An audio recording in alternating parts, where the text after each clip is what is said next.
Hi hello this is Kalyani. చెప్పాను కదా last వీడియోలో మా స్వీట్ హార్ట్ వచ్చింది. అలా వచ్చిందంటే చాలు అక్కడికి వెళ్దాం ఇక్కడికి వెళ్దాం అంటది. సరేలే అర్స్విల్ కొంచెం మారింది చూద్దాం పదని చెప్పి తీసుకువెళ్ళాను.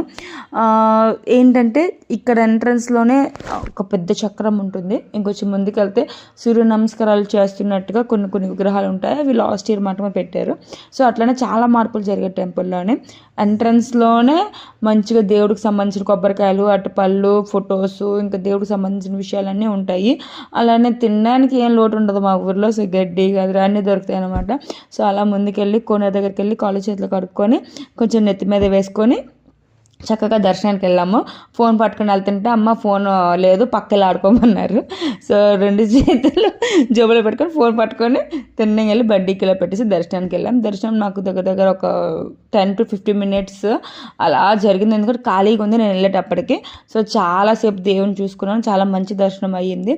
అయిన తర్వాత బయటకు వచ్చాము. బయటకు వచ్చిన తర్వాత మన చేతులన్నీ పులిహోర మీదకి వెళ్తాయి. గబగబా వెళ్ళాను పులిహోర తెచ్చేసుకుందామని. అర్స్విల్ పులిహోర సూపర్. గబగబా వెళ్ళాను. తీరా చెప్తే అక్కడ పులిహోర లేదమ్మా పక్కకి ఆడుకో అన్నారు. సరే ఏముందయ్యా అంటే లడ్డు అన్నారు. సో లడ్డు ప్రసాదం కనుక్కొని చక్కగా ఒక 2-3 స్టిల్స్ తీసుకొని బయటకు వచ్చాము. ఇక్కడ కొమ్ము శనగలు, నెక్స్ట్ బఠానీలు, ఖర్జూరం, చెక్కీలు, ఇంకా మా శ్రీకాకుళం ఫేమస్ మొత్తం అన్నీ ఇక్కడ ఉంటాయి అన్నమాట. సో అన్నీ ఒక్కొక్కటి కొనుక్కున్నాము, తీసుకున్నాము, పార్సల్ చేయించుకున్నాము. చక్కగా నేను ఒక కోనేరు దగ్గర 2-3 స్టెప్పులు వేసాను. నేను వేసిన స్టెప్పులు కంచి పైనుంచి చెక్కులు కూడా పడిపోతున్నాయి అనమాట.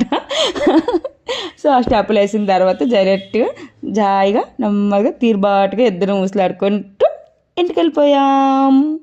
ఇప్పటికీ ఈ వీడియోకి అంతే. All the best, take care, bye bye. అలా మర్చిపోయాను. ప్లీజ్ ఈ వీడియో ఇక్కడ దాకా చూసుంటే మీకు నచ్చింటే నా కోసం కొంచెం సపోర్ట్ చేసి సబ్స్క్రైబ్ చేసుకోండి. బాయ్.